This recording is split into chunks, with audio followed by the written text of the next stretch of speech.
Hi there. It's me again. My name is Jim Umholtz, and my partner and I, Jason Schlossberg, would like to thank you for coming here today. We've looked forward to coming up here for quite a while, and we hope to provide you with some useful, if not wonderful, information. We have a collection of speakers to speak to you today, including, well, me. So we're going to begin today by having one of your own speak to you. She went to college up here, she lived up here for a while, and she even claims to have been a police officer up here. Now, I'm not totally sure about that, because it is, Oregon. But I'd like you to welcome Allison.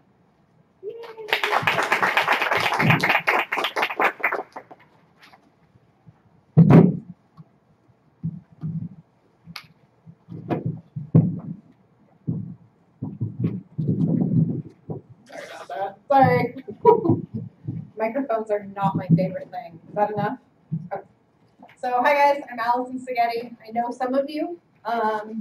It is true, I was a police officer. I served the fine citizens of Klamath Falls and Independence, Oregon for about 5 years. I went to Western Oregon University, so this is coming home for me. It is nice to be here. Do what? Here? Can I be here? Or am I supposed to stand? I don't like standing behind podiums. It's really weird. I took a lot of public speaking in college, and they always told us that podiums are bad. Is this better? Yeah. Okay, now I'm being directed to stand behind the podium. So now I get to entertain you guys like this. I am Italian. I talk with my hands a lot. I get to start, and we're starting with this super thrilling subject of post-termination CT claims. I know that's really exciting for everybody. What everyone wants to hear about at 9:30 in the morning. So we're going to start with. This is not. Where are the it's split, but where are the arrows? I'm not technologically inclined.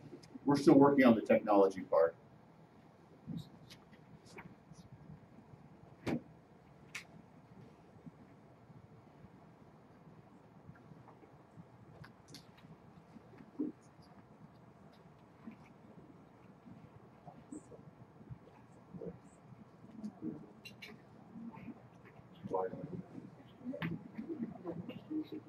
We're just building the anticipation for you guys. I know it's getting more and more exciting the longer we delay it.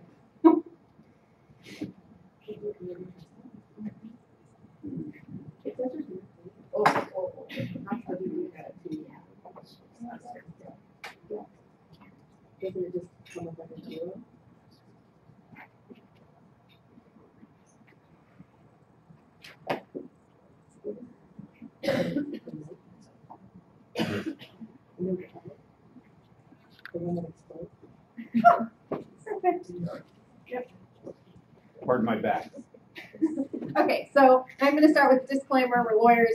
We like to do things like that. The information I'm about to present is not intended to be construed as legal advice. It is for informational and educational purposes only. If you have a specific question about something, come and chat with one of us after, and we can give you our opinion. We're lawyers. We love to do that. All right, so we're going to start with why we deny claims. And Heather's going to tell us why, or Dawn, somebody. Why do we deny claims? Because they're not work related. There you go. Okay. Why else do we deny claims? Save money. Anyone? Litigation. Covered. We deny claims for all kinds of reasons. Some of these that you guys see up here are some of the main things some of the main reasons. I have seen every single one of them on a denial letter. Some of them are good. Some of them I'm like, oh boy, this is going to be exciting. When I say we, I mean the claims adjuster and the defense attorney. When it gets referred to us, we become a team, right? We're a team. I can't do my job without you. You can't do your job without me. So when I say we, I mean us collectively. When we deny a claim, we need to be thinking ahead. We need to be thinking long-term goals, right? What are we going to expect after we deny this case? What's our end game? Take nothings? Absolutely. Who doesn't like that? That makes us happy. Nuisance value compromise and releases. It's getting harder and harder. Nuisance values, as you guys probably all know, are going up. There are a lot of applicant attorneys' offices now who will not settle a case without a P&S report, some of the better ones.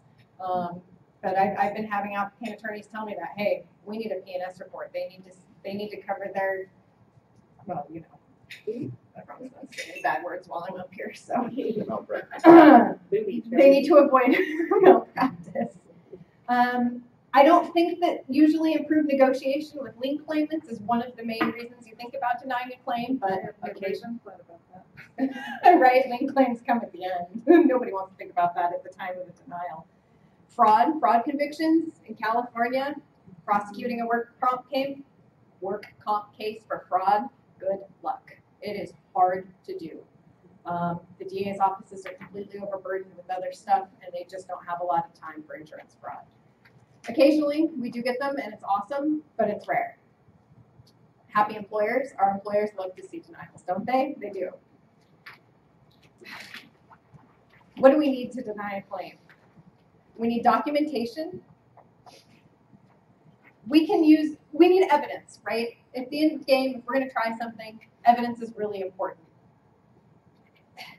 We need to document our denials. Whatever you guys deny that case for, I can defend as long as it's a good faith belief, right? And I apologize, I am using paper notes because, like I said, I'm not technologically inclined. So,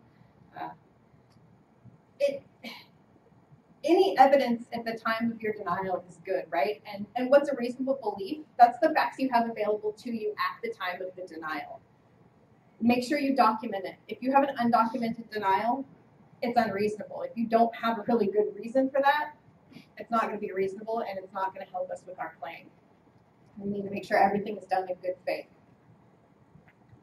And it's really important to remember this. Just because we deny a case, that denial may not support a take nothing at trial. It takes a lot more to get a take nothing at trial than a denial. And usually a lot more than whatever the basis for that denial is. Our standards for trial are different than for a denial. For a denial, we only need a reasonable belief. At trial, we need preponderance of evidence, which is more than 50%. What kind of evidence are we talking about? Medical reports, witness statements, well-documented personnel files. When I say well-documented, I mean like papers in the personnel file that tell us something important, that show a history of poor work performance, that show a termination notice. And I'm going to read this, even though I promised people that I wouldn't read from the slides, because I think this is super important. And this is something I think occasionally we lose sight of. And Labor Code 3202 is the one that tells us that facts are going to be liberally construed. And in Southern California, where we do most of our claims, it's super liberally construed. Northern California may even be a little bit more liberal than Southern California.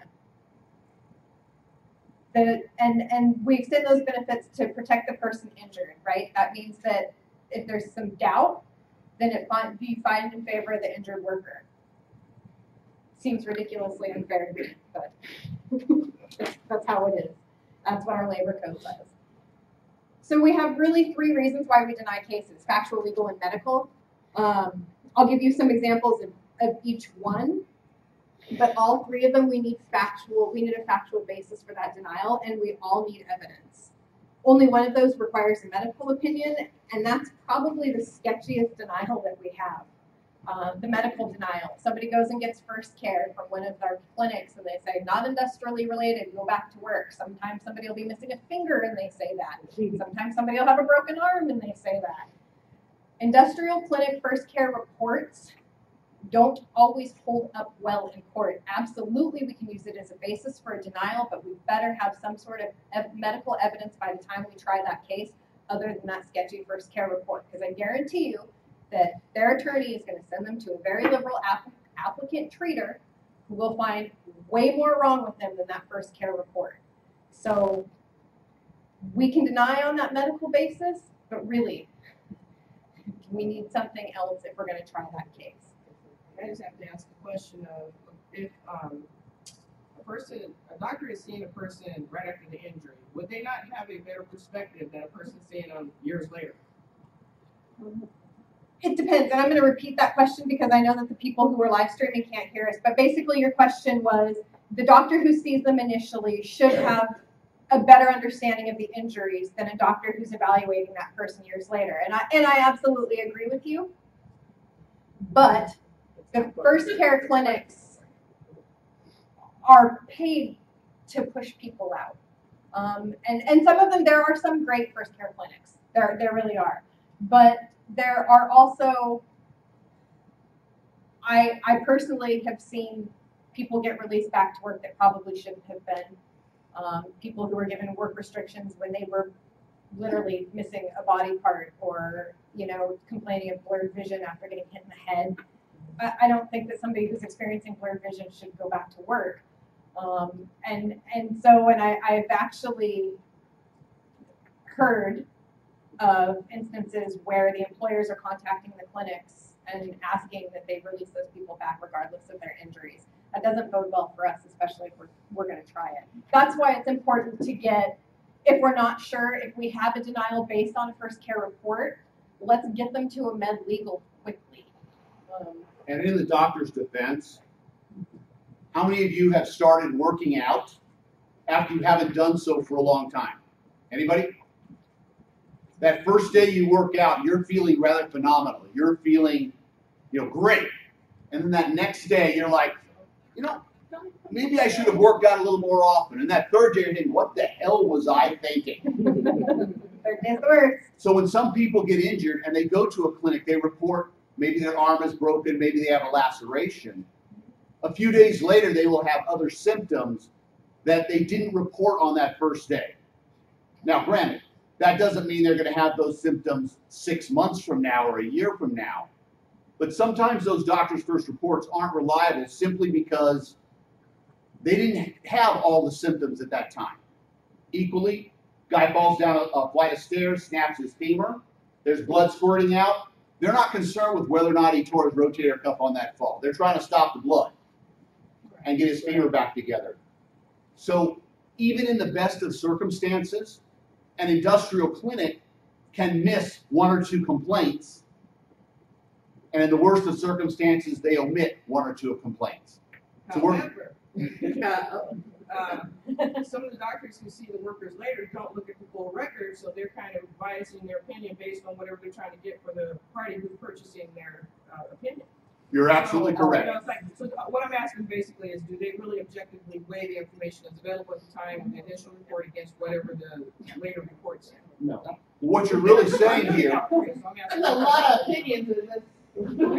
Jim, meet Karen, meet Jim. Hi, Karen. I'm Jim. I live to California, so I Oh. Well, let me explain. Karen, what you're doing really is you're making our point here. Yeah. Because between the 3 denials, the factual, the legal, and the medical requires a doctor's opinion. And the doctor's opinion, we're at their mercy. So whether it's a good doctor or a bad doctor, we are still at their mercy. So that's why when we're talking like a post-termination defense, where we'll get in a moment, if we can avoid the doctors altogether and focus on the facts and the law, we kind of eliminate those liberal doctor opinions. Thank you. We have all day to talk about. Welcome to California. It's super fun. You think you know it. You think you know the law, and then you're like, wait, in California it doesn't apply. And our judges are aware that a lot of those first care reports may not be an accurate representation of the injuries of the applicant. So, like I said, if we can add it to a denial, great, it helps us, but we probably are going to need more than that if we're going to try the case. From there, we go into the legal denials. Legal denials are the easy ones. They didn't work. They're an independent contractor, which that in and of itself may require litigation. We have that funny line between being an independent contractor and employee. It's its own separate area to litigate. There's no coverage. We have statute of limitations. We have all those legal denials. Excluded employees, the opt-out rule, business owners, if you're a spouse working for your spouse, if you're a child working for your parent, those are excluded employees. We have affirmative defenses, which we enjoy. Intoxication, it's fun. I have to be able to prove that though, and that requires medical evidence. Initial physical aggressor, they're trying to start fights at work. That's always entertaining, makes for a fun AOE COE report to read, right? Injured while committing a felony, I haven't seen that, but I would enjoy that case if any of you get that. Yeah, we had one. Mark and I had one. That's where my cop skills come in. Yeah. Post-termination claims. He was stressed because the FBI came in and tore his house apart because they thought he was involved in a $250,000 robbery. Oh, that's I can't exciting. remember if we paid him. Of course we did. California. Yeah, you always I do. mean, like $5,000 based on figures. Yeah, That's exciting. $5,000. Oh, he needed $5,000 because his parents loaned him $5,000 for like defense. Yeah. We have separate denials for psychiatric claims. We'll talk about that case later. I want to hear more about it. It's fine. We have the 6-month rule if they weren't employed for 6 months. Then we have that affirmative defense. Predominant cause, make sure that, again, that's up to a doctor, the predominant cause. We have lawful non-discriminatory good faith personnel action. If we're going to deny a case on that, we need documentation in that personnel file.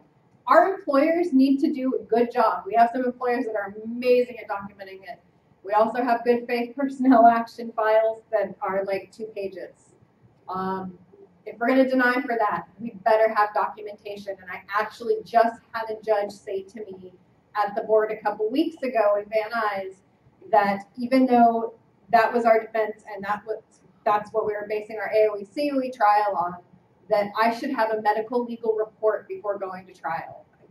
That doesn't make sense to me, but I did have a judge who was unwilling to set something for trial on AOE COE based on non-discriminatory good faith personnel action. The person got terminated, and the judge wanted me to have a QME report, which is ridiculous. Those are our judges. That's what we're stuck dealing with. So we have the post-termination affirmative defense, and that's what we're here to talk about. Again, I know you don't want me to read these, but I feel like this is important to read. When the claim for compensation is filed after the notice of termination or layoff, and the claim is for an injury occurring prior to the time of the notice of termination or layoff, no compensation shall be paid unless the employee demonstrates by a preponderance of the evidence that one or more of the following conditions apply. There are 4 exceptions to this, right? This seems pretty straightforward, and it says the employee has to demonstrate it, but we all know that's not really the case. We have a lot of case law about this. A lot of case law. The most important thing we have is that termination or layoff. If you quit, it is not a post-termination denial. The case law is, as you can see, this is just like a small sampling. A voluntary resignation, same thing, not a post-termination denial. The person has to be terminated. The best way to show termination letter, something documented in their employee file. Even, if the employer's mad and yelling, "You're fired," and then they hand them that letter, it really helps us. We have seasonal employees, right? The Gill case. When the season ends, you can cut off TD. Your season has to be definite in time. That counts as a termination or a layoff. I'm sorry, that's a layoff. But after that, they can go get EDD. Then when the season starts again, it goes back to TD. It still counts as a termination. Voluntary retirement is not termination. Medical leave, if you're on a leave of absence for something medical, you can't, it's not termination. If somebody's on family leave, you can't, that doesn't count as termination if you want to deny that claim. They're coming back to work. If you're on medical leave, it's a leave of absence. You presume that person is supposed to come back to work. Where this gets complicated is when you have employees who don't show up, that 3-day no-show, no-call. Now, we all have that. We've all run into that at one time or another. And a lot depends on how the employee classifies that. Because some employers will say, it's not a termination, it's a voluntary quit. Or it's not a termination, it's a job abandonment.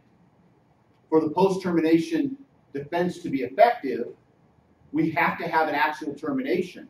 And I've actually had employers tell me, I don't want to go through the motions. I don't want to go through the paperwork of terminating them when we can call it a voluntary quit. But if they call it a voluntary quit, the post-termination defense is not effective. That's absolutely true. And again, a lot of employers have that 3-day no call, no show rule. It's job abandonment, termination for job abandonment. It's great to have an employee handbook, something that the employee signs at the time they're hired. It's fantastic for us. You're terminated if you don't call or show up for work for 3 days. It's super helpful for the employees to then send the employee a notice, a written notice that we have a copy of, telling them you've been terminated for job abandonment pursuant to our policy. I know, like Jim said, some employers don't want to do it, but it really helps us. It really helps us out. We need that documentation. So let's start talking about some exceptions. This one's fun. The employer had notice of the injury prior to the termination. What does that mean? That means your employer reported their injury before they were fired. They could have reported it 2 seconds before they were fired. As long as the applicant is credible in their testimony, in their deposition at trial, that they reported their injury, then it's an exception to the post-termination defense. And a lot of times, hang on just 1 second and I'll get to you.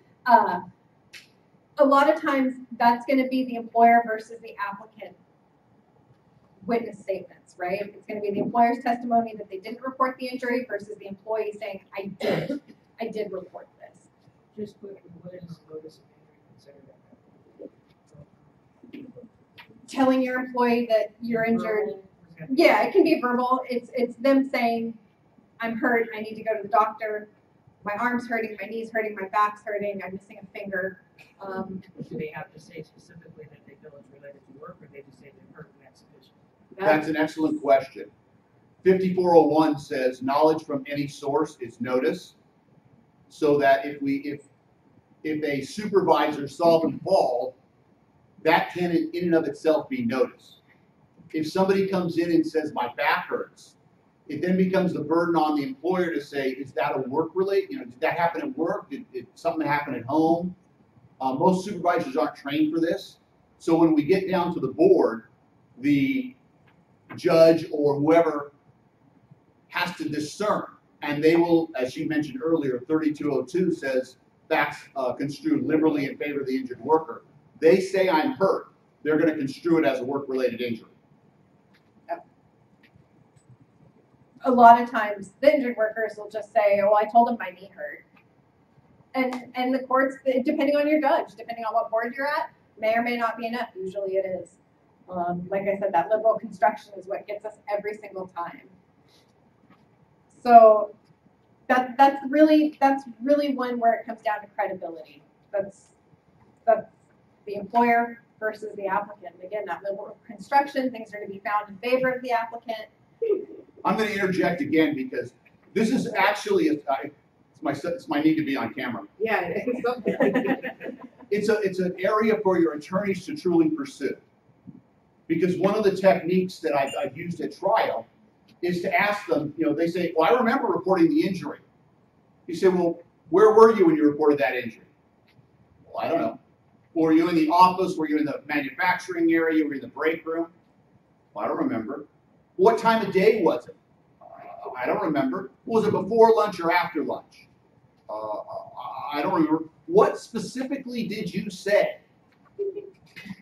I don't remember. So you don't remember reporting an injury. But that's a technique that comes long after this defense. It's just something to keep in mind when you're thinking about report of injury and notice of injury, is when someone, even when you're taking your third-party statements or your three-party statements, They say, yeah, I reported my injury. Where? When? To whom? What did you say?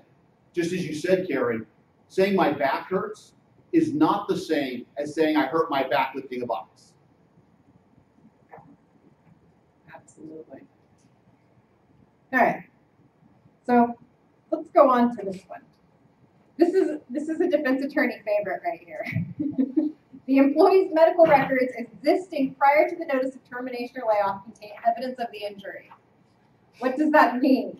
That means that there is a lot of case law out there that says that if you have medical records that show treatment to that injured body part, whether or not you told your doctor that you thought it was due to your work, that means that it is an exception to the post-termination denial. That is exactly what it means. There's cases here, and this is just a small sample. There is a lot of case law. This is a really clear-cut rule, and we get this a lot. We get this a lot with CTs. You guys know that, or you're going to learn. And it's not just there's case law. The city of Torrance case, basically the rule there says that post-employment medicals can establish that injury. As long as you have that medical record showing that treatment to the back prior to termination, you can have a med legal doctor come in and say, yeah, he was treating for that and it's due to his work because of this. They don't have to tell their doctor it was work related. It's better for them if they do, but most of the time they're not going to. This is when we get people going to Kaiser or going to their private doctors.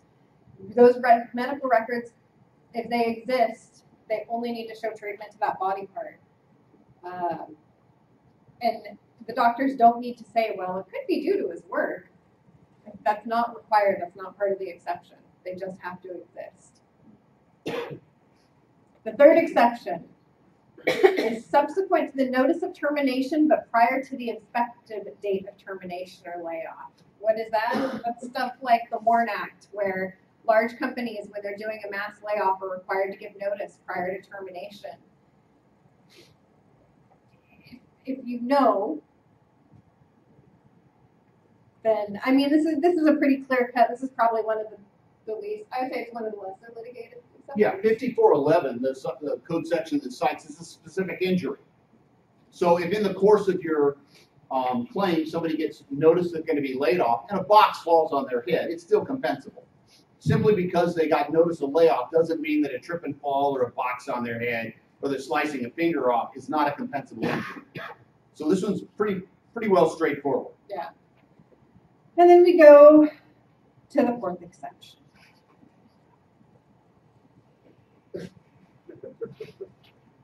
Yeah, there we go. So the date of injury subsequent to the date of the notice of termination or layoff. What is that? That's the one that's fun. So this is the cumulative trauma date of injury, right? We have Labor Code 5412 that tells us that an employee is required to have knowledge and disability. That's the date of their injury for a CT claim. Knowledge and disability together. Of course, knowledge and disability, they're two words that can be liberally construed, and they have been. Both areas of hot debate at the board. So let's talk a little bit about knowledge and disability. Oh. Well, that was exciting. We planned that. Wake up, guys. Are you all awake? Are you still with me? Good. We have a lot of case law about knowledge and disability. When we have somebody who has reported their injury post-termination and they have medical records to support it, and then they're credible that they didn't have any knowledge or disability until after their termination, it's a solid, at this point it's solid for them, right? We have the city of Fresno is kind of an entertaining case because the applicant had a heart problem and a doctor found non-industrial causation, right? He had a doctor tell him, you have knowledge when a doctor tells you that your condition is industrial. So this guy believed that his heart condition was not industrially related until after his termination. And then another doctor said, oh no, this is industrial and this is why, and that was enough. That was enough to bar the post-termination denial. So industrial causation can be established by subsequent post-employment medical records. That means after termination, a doctor can go back. We know this. It happens all the time. Oh, absolutely. Virginia Surrey, the guy thought his heart problem was heartburn. And we hear this. Well, why didn't you go to the doctor? And they say, well, I thought the pain would go away. I thought the pain in my knee would go away. I didn't know I had a torn meniscus. It happens a lot. Again, it kind of comes back to the Torrance Company, where we have bolded the applicant credibly testified, has a lot to do with the applicant's credibility. I'm going to keep coming back to credibility because that's probably one of the most important things that we have on post-termination CT plans, on the denials. We have the pizza pasta kitchen, which is kind of just fun for me to say. I want to say it over and over again, except you guys will get really sick of it. So basically, the guy didn't suffer termination, or he didn't suffer a disability until after his termination. He had a hernia. And he felt the symptoms, he complained about his symptoms, but he didn't get medical treatment until after his termination. And the doctor said, yes, this was obviously caused by your work. I think he was a dishwasher. He didn't have that disability, the hernia surgery, until after his termination, but it was enough. It's enough to bar that denial. We have, let's talk about disability for a second. Disability occurs, according to our case law, when your earning capacity is impaired. That is very interesting because of cases like this Alliance group, the person, she was, I just want to make sure I'm talking about the right case. I'm not funny. I heard that. Somebody said I'm funny. I'm not funny. I'm very serious. Is this a couple tunnel case? Which one? Alliance. So this lady was working with wrist splints. She had carpal tunnel. She had been to a doctor and was working with wrist splints. They found that the date of her CT was the day she left work to go to the doctor. That was the date of disability because it impaired her ability to earn money on that day. That makes things tough for us. As hard as we try, a judge can easily find that your disability was the day you went to the doctor, which a lot of claims can really mess with the CT date. It's easy to bring that CT date back into their employment, even if it's filed post-term. Manager. Hard. He loves doing this. This whole knowledge and disability thing is a real challenge for us because usually disability is pretty easily determined. They've either got compensable temporary disability or they've got compensable permanent disability. But in a case that came about last year in Gonzalez versus Jazowski and Market Contractors, they decided that the date of injury was at least 2 years after they stopped working because that's when the person had knowledge. Now, in that particular case, 2 years later, the TD benefits were higher and the PD benefits were higher. Now, it doesn't relate to the post-termination, but this knowledge and disability, we're looking for the intersection of knowledge and disability for a cumulative trauma date of injury. And, I'm sorry, I'm reading from my own stuff here. In the Jackson versus Shasta Lake, they said that lay testimony, me telling you that, yeah, I think I was hurt at work, is not enough. You may have to have a doctor tell you that your injury is work-related for you to have industrial knowledge to warrant a date of injury under 5412. That's what makes the post-termination defense rather tricky, is because we have to show when they had knowledge and disability. Does that make sense? And knowledge, and the case law is pretty clear about knowledge. You're not tasked with knowledge of your injury until a medical doctor tells you that your injury is industrially related. That's a pretty big, I mean, you have to have a doctor tell you, otherwise, regardless of, you know, regardless of whether you're working as an attorney or a doctor or somebody in a warehouse, you would expect some people to have a certain level of savvy or knowledge, but they can still rely on that. A doctor didn't tell me my injury was industrially related. At that time, you have that knowledge come about. But before that, they don't expect the employees to know that their injury was work-related. The case law is really clear on it. Now, sometimes you could say they knew or should have known. But the question about should have known is, do they have the knowledge and experience and the intelligence to determine whether or not they should have known?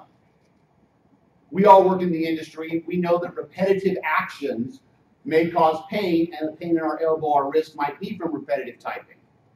But how many in here are familiar with beryllium exposure? How many of them have, how many of you could describe the symptoms? So we're an intelligent group of people. Our knowledge and experience wouldn't train us to know what beryllium exposure is. We would definitely need a medical opinion. Contrary, if you have someone who is, let's say, uneducated, maybe third grade education, maybe monolingual, maybe doing a manual labor job, they may not understand that the pain in their back, the pain in their shoulder, the pain in their elbow is a result of that job because they've hurt their whole life doing stuff. Once again, we're back to 3202. The board will interpret the facts liberally in favor of the injured worker. So when we're defending these, we have to look for something. What do we look for? Knowledge and disability. We also look for things like credibility. You just wanted to talk about beryllium disease. He really likes that. It's a lot of fun for him. What you need to do is ask him when he's up here giving his case law update to describe the symptoms to you. Somebody, please, Dawn. So, post-termination defenses, we do have a few things on our side, right? Credibility, guys.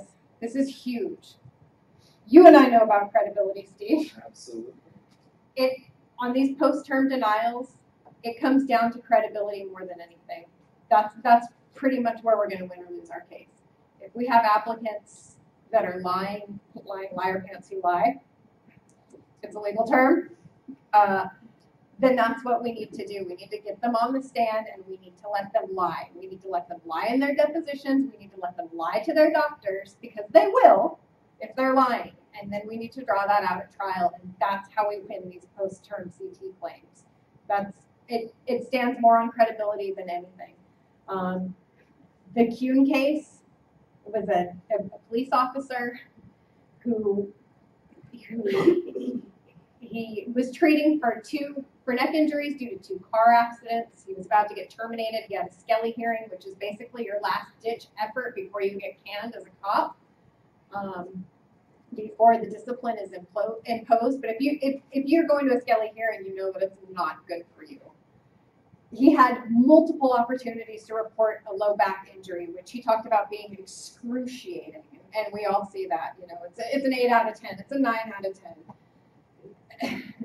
He had multiple opportunities to report it. He did not until after his termination was finalized, and the judge actually found that he was not a credible witness, that the applicant had multiple opportunities and provided that false history. And the same thing with Faulkner. Again, he is telling the doctor a false history. They don't tell him about their prior car accidents. They don't tell him about their prior work comp claims. They don't tell him about their cousin who has an identical claim and their aunt who has an identical claim, and they all live in the same house. It's really that credibility is what it comes down to. And those medical reports where we're comparing the facts from one med legal doctor to the PTP to the first care reports, those teeny little facts in there, the things that they're telling the doctor, those may be the things that make or break our case. Because when you're lying, your story is going to change a little bit. And it takes somebody to read those facts and lay them all out and figure out, okay, well, it's different a little bit here and it's different a little bit here. But if you can get that and point it out to a judge, it's going to help you. And when you start calling the person out on the stand about that, they're going to get tongue-tied because they're not going to remember what they said in their deposition versus what they told the medical legal evaluator, and it looks bad. It comes down to credibility. We do have a couple A couple cases that do help us. If you get fired and then you report your injury, too bad. Too bad. You should have reported it before I said, you're fired, before you signed that termination slip. That's the Renaga case, still good law. We do have this come up. It comes up actually more often than you think. When they're mad that they got fired and they yell at their employee, we're going to see about my elbow, or I'll get you, my knee hurts. But if it comes up after termination, it's good. We should use it. That doesn't mean that we shouldn't stop and collect more evidence, because we absolutely should. But chances are we may prevail on something like that. Labor Code 5402, that's the presumption rule, that 90 days, we don't accept or deny the claim within 90 days, it's presumed compensable. Judges do not like to see post-termination denials after 90 days. It's very bad for us. And if that happens, and I know it occasionally does, that's probably not something we should be denying and trying to fight. That presumption is extremely hard to overcome. It can be overcome, but it is extremely challenging. If that's the case, then just accept it, keep them in the NPN, and let's move on. So these, I'm going to put up some super fun statistics for you guys. What do we expect if we take something to trial? And this is not just post-termination CTs. 3% of our trials result in a take nothing. That is sad when you think about it. That is hard to look at and think, man, all the work we do, and we get 3% of take nothings. And we all know that there's a lot of fraud happening. We know that there's a lot of people blowing it up way bigger than it should be. A lot of people would rather get paid and sit at home and play video games or hang out with their kids or do whatever rather than go back to work. They don't like their employers, whatever. 3% is a daunting number to look at, but that doesn't stop us from trying.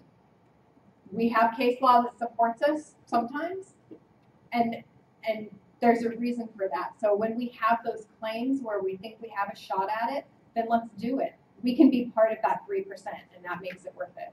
Those take nothings feel really good. TD costs for 2 years, $114,000. Oh, that's expensive. EDD, only $52,000. Depends on what they earn. Liens, $30,000 to $100,000. Those are for those denied claims where the people are treating outside the NPN with those super liberal PTP treaters who want them to have acupuncture, chiro, physical therapy, psych treatment, internal treatment, the gamut. Those liens are crazy. And lien trials, the same thing. Sometimes we have to prove the same stuff in a lien trial as we do a regular trial. The average time span for denied claim is 3 years. That's a long time. Bless you. That's a long time. But we know that these cases, they go on and on, right? So what are we going to do about this? Document everything. Document it. Like I said, our evidence is incredibly important. Sorry, I'm talking.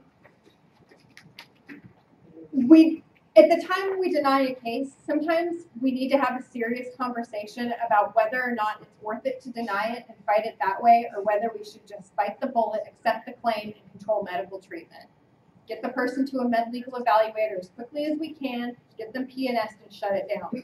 Sometimes it is way more cost effective to do it. I hate to say that. I like to fight everything. I can't help it. But sometimes, you know, we really need to think about whether the claim is worth it to deny and fight, whether we can even win it, or whether it's going to save a lot more money in the long run to just accept it, give them the treatment they need, and perhaps get the claim shut down in a year. There's other defenses we do have. When we're trying to decide whether or not we're going to deny a claim, sometimes it's really important to interview those employers and witnesses. Those AOE, COE investigative reports can be really, really helpful. Sometimes I would rather do it myself than trust an investigator to do it. But those are things that are important. We're assessing the credibility of the applicant, but we also need to seriously consider the credibility of the employer and the witnesses and whether or not they're even going to show up at trial. Because let me tell you, on a denied case regarding employment, really hard to prove the applicant didn't work there when I don't have an employer who's willing to come and testify that he didn't work there. Not a fun position to be in at trial, I can tell you. So those are important things. We have 90 days to do it. If the guy, gets his attorney quickly, let us know and let's work together and figure out if it's really worth it to deny this claim and maybe perhaps take it to trial and prevail. So that's why when we're issuing these denials, it's a long-term goal. What is our end game? We need to change how we think about this stuff and not just issue those denials. We need to make sure we're not emotional about it. I know sometimes there are applicants that just really grind you, and you're like, this person is so full of it, but they have all of the things that meet all of those exceptions. Sometimes we just need to take our emotions out of it. And it's a bunch of you are smiling. Yes? What's your take on when you get an application, there's heard the two different schools of thought of deny it right off the bat, not an application is filed by the attorney for denying it. I've also been told by different counsel, if we deny it right then, we've basically blown our 90 days, and if there's something discoverable after the fact, then us denying it at the outset is really doing ourselves a disservice. I am hesitant to deny immediately, especially in the first 30 days because you have medical control. I think on a lot of cases, it benefits us to not deny it immediately. So one, you have the 30 days of medical control. Two, you can kind of get a little bit of an idea. We might be able to get a deposition prior to that 90-day date. I'm a little bit more conservative. Let's look at the facts first.